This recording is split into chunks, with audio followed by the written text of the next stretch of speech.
Le roman Les Fous de Bassan de Anne Hébert, publié en 1982, est évidemment un classique de la littérature québécoise. J'ai eu le bonheur, si on peut appeler ça comme ça, de lire un exemplaire original publié en septembre 82.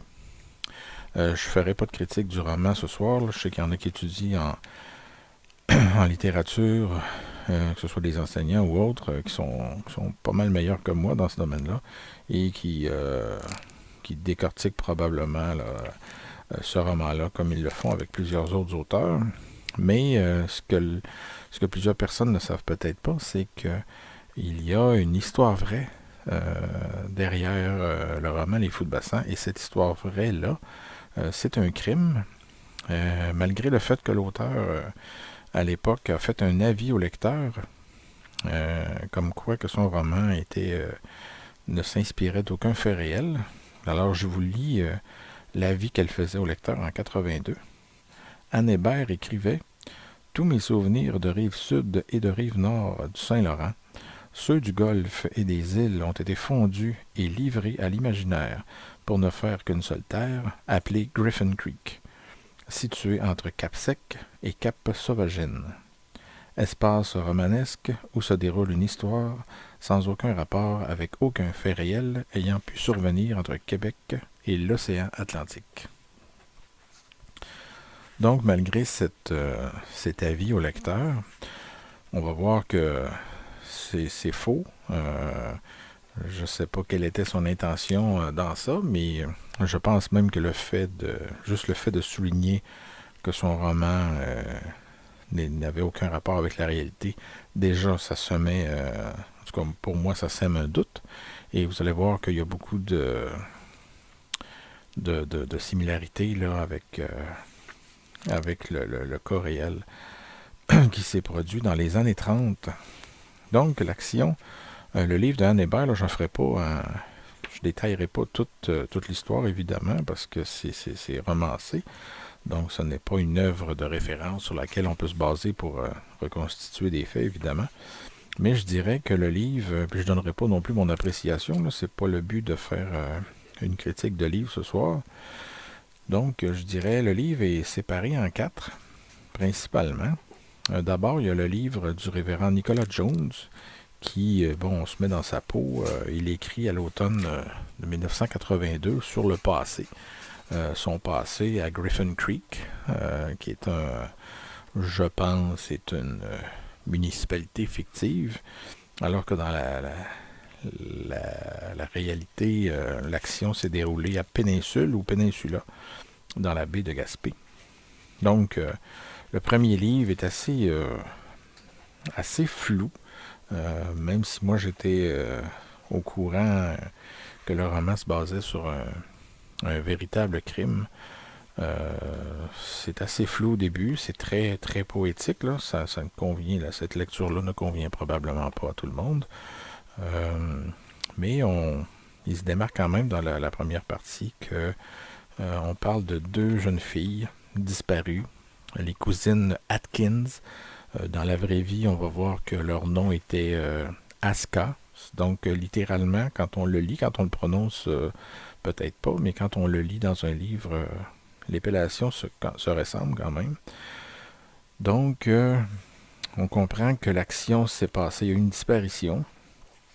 Les deux jeunes filles avaient travaillé pour le pasteur et tout ça. Et puis, on comprend qu'elles ont disparu, mais on parle seulement de disparition là, dans la première partie.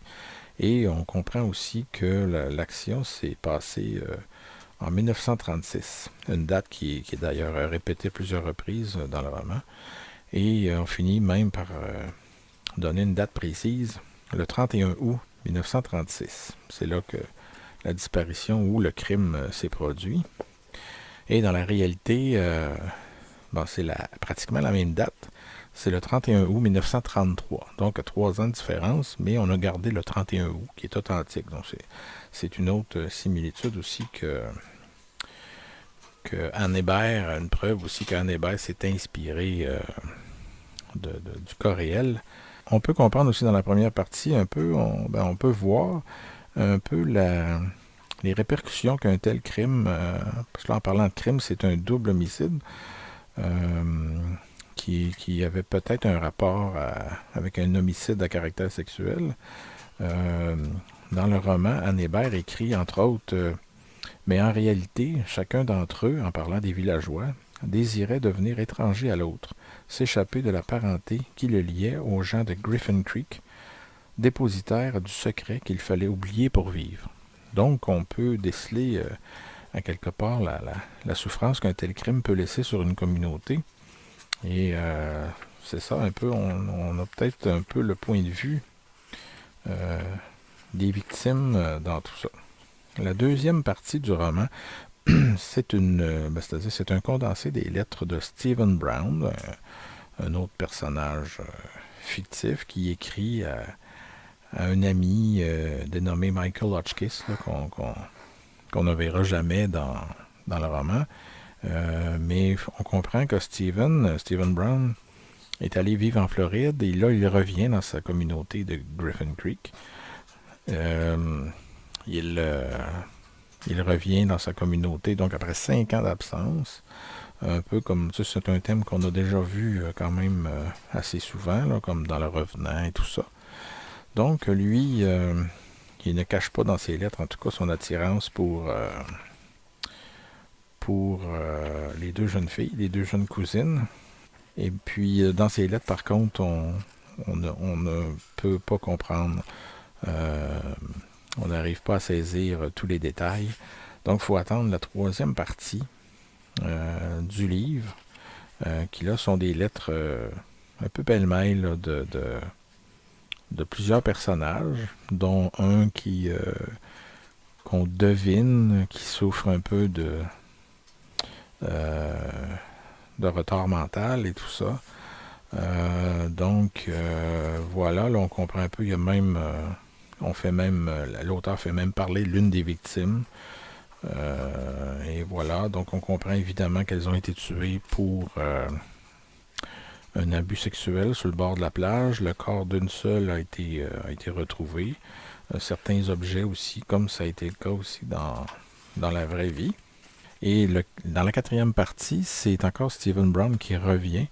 Et cette fois, là, après quand même certaines longueurs, il avoue son crime. Donc on apprend que c'est lui qui a commis le double meurtre sur les cousines Atkins. Le nom dans le roman, évidemment. Et donc, je vous lis un extrait ici dans ses aveux. C'est comme ça que je l'ai appris, là, parce qu'il tourne longtemps autour du pot, mais c'est dans ce paragraphe-là qu'on apprend vraiment que c'est lui le coupable. Donc, je cite, « Par moments, je jurerais que les petites Atkins sont ici. » Là, j'ouvre une parenthèse, il écrit ça en 82 à son ami, qu'il ne sait même pas si son ami est encore vivant. Donc, il écrit ça un peu, peut-être pour lui-même, là. Et je continue ma citation. « Entrer je sais trop comment, m'ayant suivi de Queen Mary jusqu'au Victoria, depuis le temps qu'elle me court après, ne m'ont jamais quitté, même dans les vieux pays, quand la terre était en feu. Les pires lueurs d'incendie les attiraient, les faisaient apparaître à l'improviste, briller sous le jet des lance-flammes avec leurs petits visages trop blancs, leurs yeux chavirés. Je les ai pourtant jetés à la mer le soir du 31 août 1936. » Donc c'est comme ça qu'on apprend de la plume de Brown, qui a fait la Seconde Guerre mondiale. D'ailleurs, pour ça, c'est référence à certaines souffrances, dont les lance-flammes et tout ça. Donc c'est comme ça qu'on apprend que c'est lui. Et je vais même terminer le survol du roman. Je vais même terminer le survol du roman par le post-scriptum qu'il laisse à la fin, qui est un autre indice là, qu'on peut comparer avec les faits qui se sont produits dans la vraie vie. Donc, à la toute fin, il écrit « PS, tu seras peut-être étonné, Old Mick, si je te dis qu'aux assises de février 1937, j'ai été jugé et acquitté. Mes aveux à McKenna ayant été rejetés par la Cour et considérés comme extorqués et non conformes à la loi. » Donc, c'est une petite variante. Évidemment, pour moi, c'est très clair que Anne Hébert s'inspirait du fait vécu survenu à Péninsule, en Gaspésie. La seule différence, c'est qu'on verra, Stephen Brown a été acquitté. Ça laisse entendre, en tout cas, ce petit paragraphe-là, qui a été acquitté tout de suite au premier procès. Mais dans la réalité, on verra que l'acquittement est survenu lors d'un deuxième procès. Donc maintenant, place au cas vécu, qui fait d'ailleurs partie de mon livre sur le répertoire des procès des condamnés à mort, parce que le jeune homme accusé du double meurtre a été condamné à mort une première fois avant d'être acquitté à son deuxième procès. L'action se passe à Péninsule, dans la baie de Gaspé, le 31 août 1933. Les victimes s'appelaient en réalité Marguerite et Maude Aska. Aska, je vais l'appeler parce que je ne suis pas sûr de très bien le prononcer. A-S-C-A-H. Toutes les deux petites cousines avaient 13 ans. Et puis ce soir-là, elles sortaient de l'une de leurs tantes qui s'appelait Flo Peters. Et puis elles avaient environ 1,6 km à marcher pour retourner chez elles. Il faut souligner aussi qu'en passant, l'une des deux cousines devait partir le lendemain, le 1er septembre, pour commencer l'école à Québec. Donc, pensionnaire ou quoi, je ne sais pas, là, mais on imagine que oui. Donc, la disparition a suscité à l'époque une véritable commotion dans toute la région de la Gaspésie. Il y a plusieurs policiers de la Sûreté provinciale qui ont été détachés sur les lieux, même un détachement équestre, donc à cheval, de la GRC qui a été dépêché sur les lieux pour patrouiller, participer aux recherches et tout ça. Le 5 septembre, donc 5 jours après la double disparition, là, les rumeurs commencent. Il y a un premier témoin qui croit, là, parce que ce jour-là, il y avait une espèce de festival ou d'exposition locale qui attirait les touristes, donc les étrangers, encore l'élément des étrangers dans ça, qui dans le roman peut être personnifié un peu par Stephen Brown, qui revenait de Floride, mais aussi là on fait quelques allusions à l'aspect de d'autres étrangers dans le roman de Anne Hébert. Mais cette première rumeur consistait en fait là, que l'une des deux fillettes aurait été vue à bord d'une voiture, mais on s'est aperçu par la suite que c'était une fausse alerte. Désespérés, les parents, ce qu'ils ont fait, c'est qu'ils ont commencé à publier des avis dans les journaux pour essayer de convaincre le ravisseur, parce que là, on sous-entendait, évidemment, sans preuve, que les deux petites avaient été kidnappées et qu'elles étaient gardées quelque part. Ce qui n'a probablement été jamais le cas. Rapidement, par contre, la police a procédé à une arrestation. Ce sera apparemment, je crois, la seule arrestation dans toute cette affaire-là. Et c'est un jeune homme du nom de Nelson Phillips, qui connaissait très bien les deux victimes et qui vivait dans la même localité. Et puis, il aurait passé aux aveux, d'ailleurs. On va y revenir plus tard à ces aveux-là. Son procès pour meurtre, évidemment, avec préméditation, s'est ouvert, c'est-à-dire s'est déroulé du 19 au 27 février 1934 à Percé, sous la direction du juge Greenshields. Et ce qu'il y a d'intéressant aussi, c'est qu'on retrouvait du côté de la couronne des ténors du barreau comme Lucien Cannon et Valmore Bienvenu. Et du côté de la défense, on retrouvait maître Dominique Lévesque, qui était le père de René Lévesque, donc futur premier ministre du Québec. Selon certains journaux de l'époque, la défense prévoyait présenter un plaidoyer de folie, donc d'aliénation mentale ou de non-responsabilité criminelle, comme on le dit aujourd'hui. Mais ça n'a pas été un grand succès. Par contre, on fait allusion que plusieurs médecins experts avaient été appelés un matin lors du procès, mais on ne sait pas jusqu'à quel point la théorie a été poussée. Plus tard, au cours du procès, le père de l'accusé est venu témoigner à l'effet que, c'est ce qui est assez fracassant dans ça, c'est qu'il aurait demandé à son fils, donc à Nelson Phillips, il aurait demandé tout simplement, et je cite entre guillemets, As-tu réellement tué ces deux jeunes filles? Et puis son fils, Nelson, a répondu oui, mais je ne sais pas pourquoi. Donc c'est assez frappant. Il avoue, mais il ne sait pas pourquoi. Donc il ne répond pas nécessairement de ses actes ou c'est difficile à évaluer son état mental. Est-ce que c'était quelqu'un qui avait un retard mental, un peu comme on le laisse croire dans un des personnages de, de, du roman de Anne Hébert? Donc, il ne faut pas juger non plus de ça, mais quand même c'est curieux, cette chose-là. Donc, évidemment, il est question de tous les aveux de Nelson Phillips. Le 23 février, les aveux, finalement, après un certain débat, les aveux de Nelson Phillips ont été admis en preuve. Et là, selon le journal de Québec, là, qui n'existe plus aujourd'hui, qui portait le nom de l'Action catholique, je vous lis un extrait de ces aveux-là de Nelson Phillips. Donc, il aurait dit: Maude avait la tête fracassée et Marguerite perdait beaucoup de sang. Ensuite, Phillips aurait pris un morceau de la robe de Maude pour lui bander la tête. Donc, c'est comme si, d'après ce que je lis, c'est comme s'il s'était réveillé avec les deux corps aux côtés de lui. Ensuite, il a transporté les deux cadavres dans l'embarcation qui se trouvait à proximité. Puis, il a pris le large. Donc, en prenant le large, il a attaché une pierre, c'est-à-dire des pierres à chacun des deux corps. Et puis, il s'en est débarrassé à 700 ou 800 pieds de la rive. Et ensuite, il est revenu pour constater que sur le rivage, il avait oublié un béret blanc qui appartenait à l'une des victimes. Bon, évidemment, la défense voulait absolument entretenir un doute pour obtenir l'acquittement de leur client. Donc, on a laissé entendre que les victimes, c'est-à-dire l'une des victimes dont le corps n'a pas été retrouvé, qu'elle était encore vivante, qu'il y avait aussi un autre témoin là, qui avait vu l'accusé ailleurs le 1er septembre, donc que ça ne pouvait pas être lui et tout ça.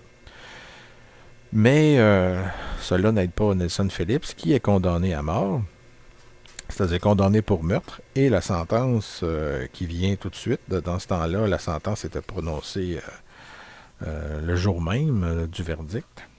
Donc, son exécution est fixée au 18 mai 1934, mais par contre, il aura droit à un nouveau procès, donc il ne sera jamais pendu, et lors de ce nouveau procès-là, il sera acquitté. Mes recherches m'ont permis d'apprendre que Austin Phillips, c'est-à-dire le père de Nelson Phillips, est mort en 1941, mais que son fils Nelson a repris l'épicerie et le bureau de poste là, qui se situait dans la municipalité de Penouille, en Gaspésie. On sait que Nelson a épousé une certaine Agnès Mullen le 19 novembre 1946 et qu'il a continué à s'occuper du commerce de son père au moins jusqu'en 1970. Nelson Phillips s'est éteint le 15 janvier 1985. Donc, ce que je retiens de cette revue, si on peut dire, c'est une première. Ça faisait longtemps que je voulais aborder le sujet selon lequel des romanciers ou des romancières s'inspirent de crimes, de faits réels du domaine de la justice pour écrire des romans. Et on se rend compte bien souvent que le fait sur lequel il se base est assez, comment je dirais, n'est pas si imaginaire que ça. Donc, il y a plusieurs liens qui se ressemblent. Il y en a qui s'en cachent pas non plus. On le verra plus tard parce que j'essaierai de faire d'autres analyses. Je voulais lire absolument au complet Les Fous de Bassan avant de vous faire cette balado. Parce qu'évidemment, bon, on est mieux préparé.